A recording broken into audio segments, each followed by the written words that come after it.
नमस्कार दोस्तों, आज हम एक और इम्पोर्टेंट क्वेश्चन लेकर आ गए हैं इंटेलिजेंस चैप्टर से। आइए डिस्कस करते हैं। Harvard Gardner memory model. Gardner memory model क्या है ये मॉडल? हार्वर्ड गार्डनर ने जब अदर्स इंटेलिजेंस मॉडल को स्टडी किया तो उन्होंने उनको नैरो स्पेस में बोला कि उन्होंने जिस तरह से इंटेलिजेंस मॉडल को बनाया है वो काफ़ी नैरो है, बल्कि इंटेलिजेंस एक बहुत वाइड टर्म है। इसको आप किसी एक सिंगल फैक्टर से इलेबोरेट नहीं कर सकते, ना ही आप किसी पर्सन की इंटेलिजेंस को खाली आईक्यू के स्कोर पे आप उसको डिफ़ाइन कर सकते हैं।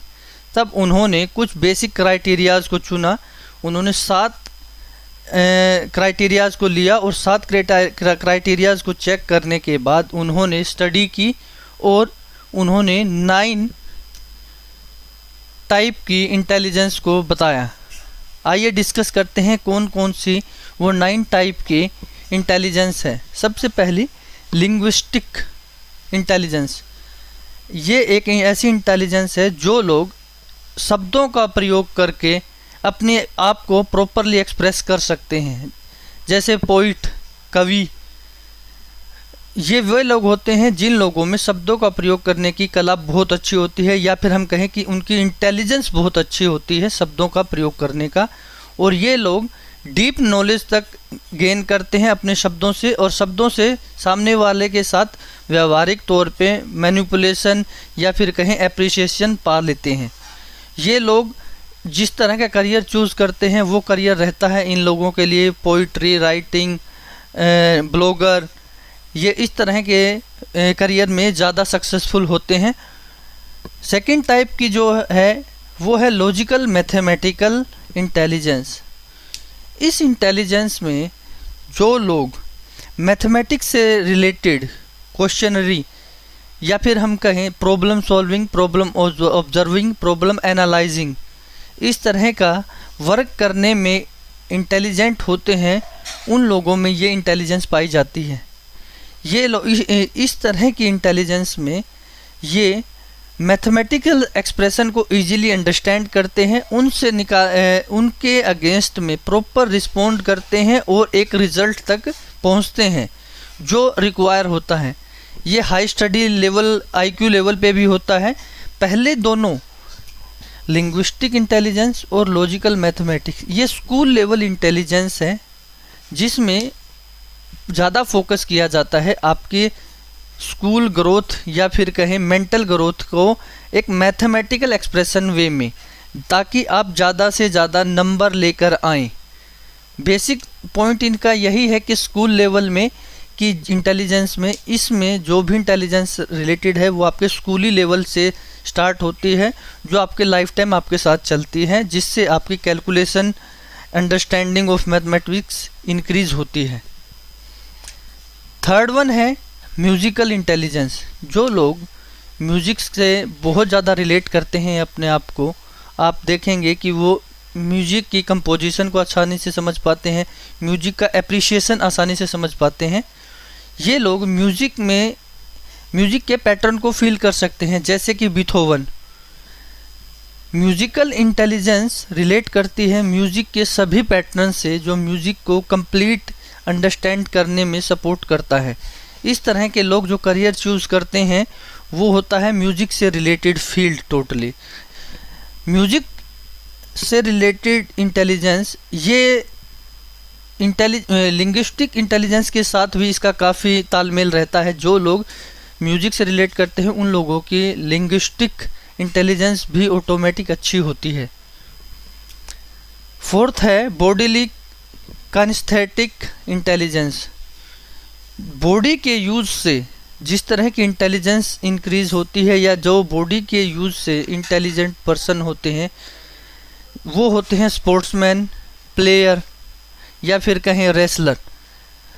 वे लोग जो अपने बॉडी के पार्ट्स को बहुत ज़्यादा यूज़ करते हैं, वे लोग अपने आप की बॉडी इंटेलिजेंस को इंक्रीज करते हैं। एक स्पोर्ट्स पर्सन कभी भी म्यूज़िकल के साथ इतना अपने आप को कनेक्ट फील नहीं करेगा, म्यूज़िकल इंटेलिजेंस के कनेक्ट फील नहीं करेगा, जितना कि वो बॉडी की मूवमेंट से रिलेटेड करेगा। इसमें बॉडी की दोनों मस्कुलर हो या स्मॉलर हो, सभी प्रकार की मांसपेशियों का यूज़ करके वो जो भी एक्टिविटी करेगा उस पर टोटली डिपेंड करेगा बॉडी का एस्थेटिक इंटेलिजेंस। स्पाशियल इंटेलिजेंस, ये वो इंटेलिजेंट है जो आपके पास अवेलेबल स्पेस है, जैसे कि ओपन एनवायरनमेंट, वाइड एरिया।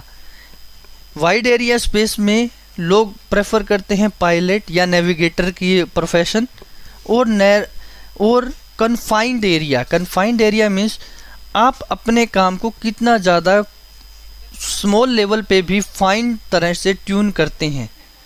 जैसे कि एक मूर्तिकार, स्ट्रक्चरर, वो जितनी आसानी से एक बहुत बारीक काम को कर लेगा, एक वाइड एरिया पर्सन नहीं कर पाएगा, क्योंकि उसका माइंड्स के जो तार है वो बहुत ज़्यादा ओपन है स्पेस के लिए। और जो कन्फाइन काम करते हैं वो बहुत ज़्यादा इंटेलिजेंस है, बहुत ज़्यादा फाइन ट्यूनिंग वर्क के लिए।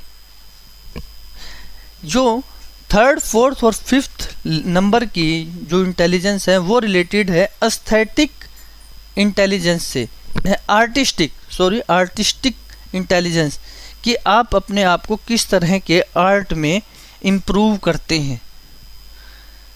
फिर नंबर 6 इंटरपर्सनल, ये आप अगर कहीं जॉब कर रहे हैं तो आपका मैनेजर है, उसके अंदर होती है इंटरपर्सनल इंटेलिजेंस। वो लोगों के बिहेवियर को इजीली अंडरस्टैंड कर पाता है, उनसे अपना काम करवा लेता है और उनके साथ मिलकर एक अच्छा तालमेल और नेटवर्क बना लेता है। इंटरपर्सनल रिलेशन में लोग एक होता है इंट्रोवर्ट, एक होता है एक्सट्रोवर्ट। एक्सट्रोवर्ट टाइप लोग होते हैं जो तुरंत लोगों को अंडरस्टैंड करके अपने पर्पसफुल या अपने पर्पस के लिए उनको यूज़ कर सकते हैं, या फिर किसी की सपोर्ट करने के लिए वो यूज़ करते हैं। इसे हम बोलेंगे इंटरपर्सनल।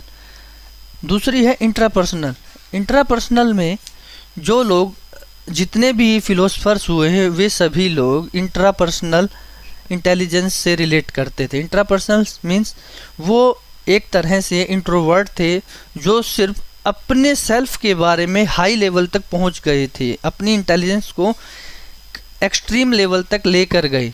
इंट्रापर्सनल में लोग इंट्रोवर्ट होते हैं, वो अकेले रहना पसंद करते हैं, अपने काम में महारत हासिल करते हैं, क्योंकि उनका टोटल फोकस खुद पे होता है। अपनी वीकनेस, अपनी स्ट्रेंथ्स को बहुत ज़्यादा डीपली लेवल तक वो जानते हैं। जैसे भी रेने डेकार्टे हो गया, ये सभी बड़े जितने भी फिलोसफर हुए हैं अभी तक, वो सभी लोग इंट्रापर्सनल इंटेलिजेंस से रिलेट करते थे। पॉइंट नंबर 6 और 7 जो इंटेलिजेंस है वो रिलेट करती है पर्सनल इंटेलिजेंस से। पर्सनल इंटेलिजेंस मीन्स वो खुद से ही रिलेट करती है कि वो पर्सनली सोशली कैसा बिहेव कर रहा है और खुद के साथ कैसा बिहेव कर रहा है, उसकी कितनी ज़्यादा इंटेलिजेंस उससे खुद से रिलेट हो पा रही है। पॉइंट नंबर 8 और 9। पॉइंट नंबर 8 है नेचुरल। ये इन्होंने बाद में 1977 में इन्होंने ऐड किया था इन दो पॉइंट नंबर 8 और 9 को, एग्जिस्टेंस को। एस्थेटिक फीलिंग के बेस पे डिपेंड करती है कि नेचुरल से रिलेट है कि आप जिस इन्वायरमेंट में रह रहे हैं उसमें फ्लोरा और फाउना, मतलब आप नेचर के साथ किस तरह कहीं अपने इंटेलिजेंस को रिलेट कर पा रहे हैं, आप किस तरह नेचर को ब्यूटीफुल समझ पा रहे हैं, किस तरह नेचर को आप अपने सपोर्ट में अंडरस्टैंड कर पा रहे हैं। एग्जिस्टेंस, ये जितने भी फिलोसफर हैं वो खुद के एग्जिस्टेंस पे सवाल पूछते हैं कि हम यहाँ क्यों हैं। ये टोटली डिपेंड करता है आपकी एग्जिस्टेंस या फिर हम कहें एस्थेटिक फीलिंग्स पे, खुद से रिलेट होने वाले, जो एक नॉर्मल पर्सन की इंटेलिजेंस से बहुत एक्सट्रीम होता है। जितने भी बड़े भारतीय सभ्यता में जो लोग हैं वे साधु संत हैं, जितने भी लोग हैं ये एग्जिस्टेंस इंटेलिजेंस से रिलेट करते हैं। और बाहर के कल्चर्स में स्टडी से रिलेटेड, जैसे रेने डेकार्टे हो गए, सिगमंड फ्रूड हो गए, ये सभी अपने प्रोफेशंस के वजह से एग्जिस्टेंस इंटेलिजेंस से रिलेट करते थे। ये उस होने को समझना चाहते थे कि मैं क्यों हूँ। दोस्तों, ये एक बहुत ही सिंपल क्वेश्चन है और इजीली अंडरस्टैंडेबल क्वेश्चन है। सिर्फ आपको फोकस करना है इसके 9 पॉइंट्स को। हाँ, लेकिन एक चीज़ याद रखिए, इसके कॉन्ट्राडिक्ट्स, मतलब जिस समय थ्योरीज डेवलप हो रही थी वो टाइम 1950 से लेके 80 के बीच में ज़्यादातर प्रोसेस लोगों के किए हुए काम को क्रिटिसाइज करने का रहता था, ना कि वो कोई न्यू रिसर्च पे फोकस करते थे। तो इनके भी क्रिटिक्स थे। उन्होंने कहा कि उनकी जितनी भी ये थ्योरी है उसमें कहीं भी इन्होंने, ये सिर्फ एक स्ट्रेट फॉरवर्ड रिलेशन है एक नॉर्मल पर्सन का, उन्होंने कहीं भी डिसेबल्ड पर्सन जैसे डी फॉर डम्ब के लिए कहीं भी उन्होंने इंटेलिजेंस को एक्सप्रेस नहीं कर रखा। साथ के साथ उन्होंने कहा कुछ साइकोलॉजिस्ट की मानना था कि ये सिर्फ और सिर्फ कोई इंटेलिजेंस नहीं है, ये जस्ट एबिलिटीज़ को फोकस किया गया है स्टडी करने के लिए। दोस्तों, ये बहुत आसान क्वेश्चन है, 10 नंबर या 6 नंबर में आपके सामने आ सकता है, तो प्लीज़ इसको फोकस करके पढ़ें।